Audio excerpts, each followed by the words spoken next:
an idea. Books! Books! Books! Books!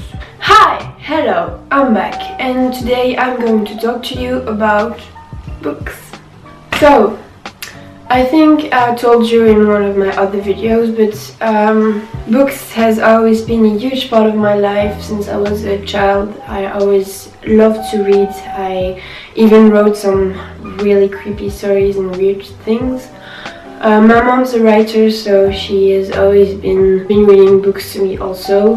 And I learn a lot from books. I mean, a lot. I get really influenced by some books and I really get emotionally attached to some characters to a point where I can really be really sad when a character dies in a book. So today I found some of my favorite books, and I mean not just favorite because I like them, I mean favorite because those are the books that changed my vision of life and my life in general, and that made me think otherwise. So I have some and some I don't have because I lent them to some friends or some people stole them from me, which I think is sad, but I mean, as long as it makes the people happy. So as you know, I am French, so some of those books are French, but some of them are English, and I read both languages, so I mean you will find the book in English and anyways. Okay, so I've got a little list here of the books that I don't have with me today, and those are the books that I have. So the first book that changed my life is Alice in Wonderland, because I think it's the first book that I've ever read on my own. And I've had a very old edition of Alice in Wonderland where there was images in it and drawings, and it was very nice. So this book I think really spoke to me when I was a child because it was about a little girl that went on a crazy adventure down a rabbit hole, and she was a bit crazy and a lot of weird things happened to her, and when I was a child I had a lot of imagination, so I think I just really like to imagine myself as if I was Alice and as if everything that happened to me was as crazy as everything that would happen to her. I think Alice in Wonderland is a very nice book to read at whatever ages. I mean, I'm talking about 5 years old to 90 years old. So yeah. Thank you, Lewis Carroll, for Alice in Wonderland. Then the next book that I read, but it was a long time after that, and it's one of them that I don't have here. It's called The Little Girl That Loved Tom Gordon, and it was written by Stephen King, who is a horror story writer. And I mean, I was 13 when I read this. I don't know what went through my mind. I don't know why I thought it was a good idea to read a thriller at 13 years old when I was still scared of going up in my room because it was dark. But I did it and I really loved it. It's about a little girl that gets lost in the woods while she's hiking with her parents. She just goes out and tries to pee in a corner and just get lost. I think this would happen to me if I did the same thing. That's why I really like this girl. And she has MP3 on which she can listen to radio stations. And while she's lost in the woods and tired and hungry and very scared, she just tunes her MP3 on the radio station where there's this baseball player, Tom Gordon, and she listens to all his games. And it's the force that keeps her going on. But then the battery starts to die, and then she senses that there's something else in the woods with her. And I'm just gonna leave this to that. But it's a very, very nice story, and I really enjoyed reading it when I was that age, and I think I will still enjoy reading it now. Yeah. The next book that I'm gonna talk about, I don't have either, but it's called The Catcher in the Rye. It's a classical story, and I think it's a book that everyone should read. I read it when I was 15, I think.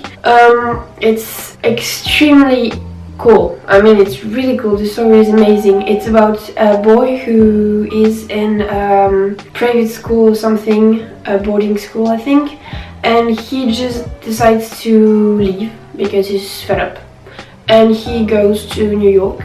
Oh, I think he's fired. Anyways, he goes away from the school for a bit, and he goes to New York. And he has just a little money, and he takes a hotel room, and you just follow this 17-year-old boy who's alone in New York and does whatever he wants to do, and all the thoughts that go through his head, and how he's missing his little sister, and how his parents will be disappointed about him. But the story is well written in a way that you feel like you are with him in those streets, and you are wandering around New York with him. And I really like that about that book.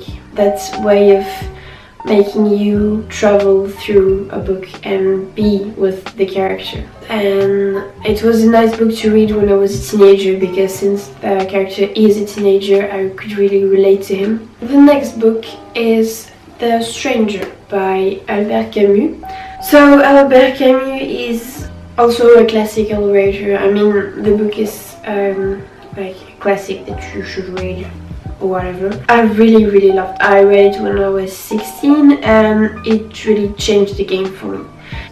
It's a book about someone that's not really healthy in his mind. He has weird thoughts, and I could not even explain what it's about because I will tell this whole story, but the book begins where his mother is dying or dead, and he says that he doesn't even feel sad about it. What I can say is that since it was the first serious book that I read, started to think about life and what it meant, and I really do think that it's a book that one should read in one's life. But I think it's one of my top 5 favorite books ever. It's very short, but it says so much about life and so much about a person. Then the next book is one that I lent to my brother, and he still hasn't gave it to me back, so if you're watching this, give it to me back, please. So it's Journey to the Center of the Earth by Jules Verne, who is a French writer. So Jules Verne is a science fiction writer. It's crazy. It's about a scientist and his assistant that decides to travel to the center of the Earth, and it follows a voyage to this place that they have no idea what they will find there. And when they get there, it's completely crazy what they found, but I'm not gonna tell you. Jules Verne has a way of thinking about inventions and creating things and thinking ahead. It's really crazy for the time where this was written. So yeah, if you're looking for an adventure book, something that makes you want to travel and do crazy things, then you should probably read Jules Verne because it's amazing. The next book that changed my life, it's called Sophie's World, and it's by Jocelyn Corder. Yes, Corder. Sorry for the pronunciation. I read this book when I was in my last year of school and when I was starting to study philosophy, and it really helped me. It's a book about philosophy, but in a way that's not scholar. So it's about a girl that is Sophie. And she starts to receive anonymous letters from someone that decides to be her philosophy teacher. And so she reads the letters and gets really involved in it, and she wants to know who that person is. And then things starts to happen where she gets a little closer to him, and then they finally meet. And I'm not gonna tell you the rest of the story, because that would be called a spoiler.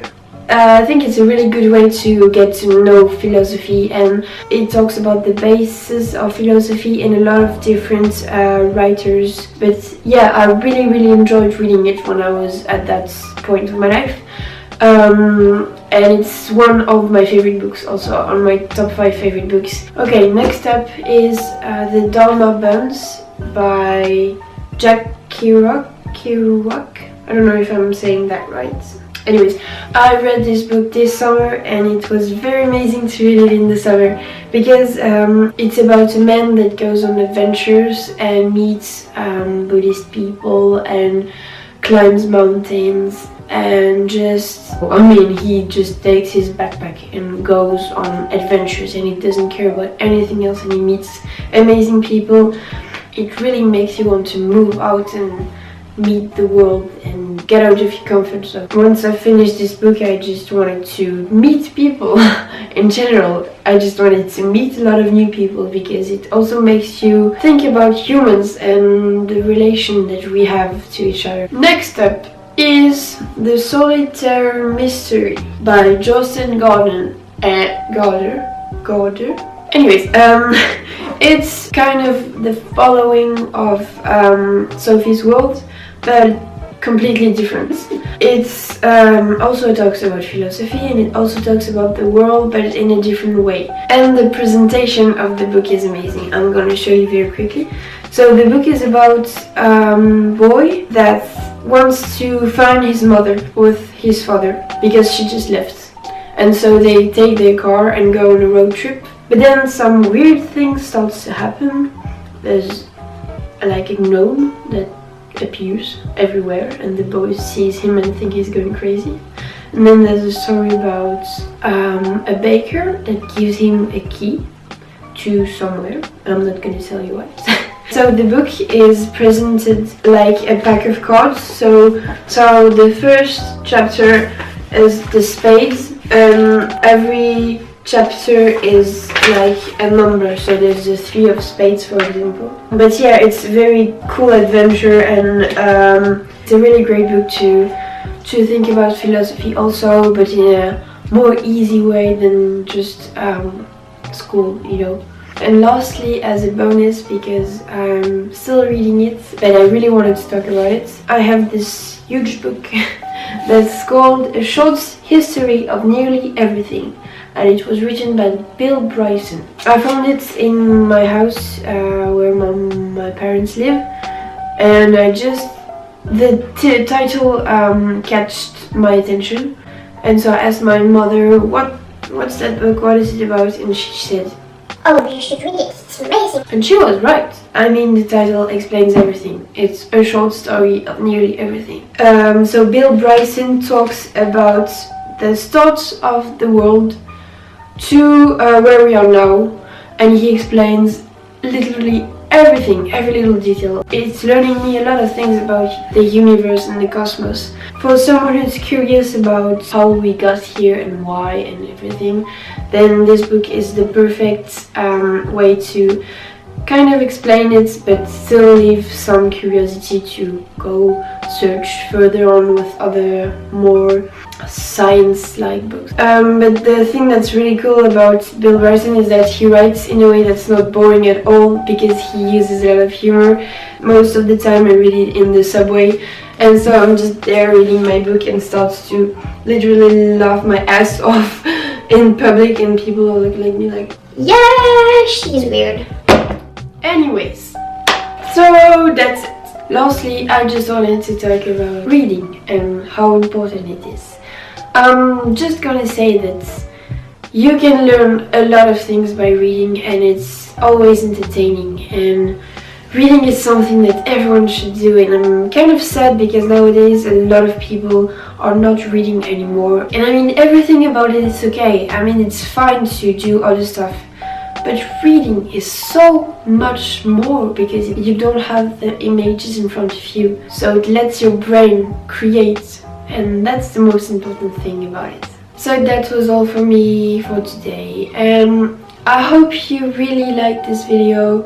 If you did, please give it a thumbs up and don't forget to subscribe. I'm still a bit sick, I'm sorry my voice was weird. I love you guys a lot and I'll see you later in another video. Bye!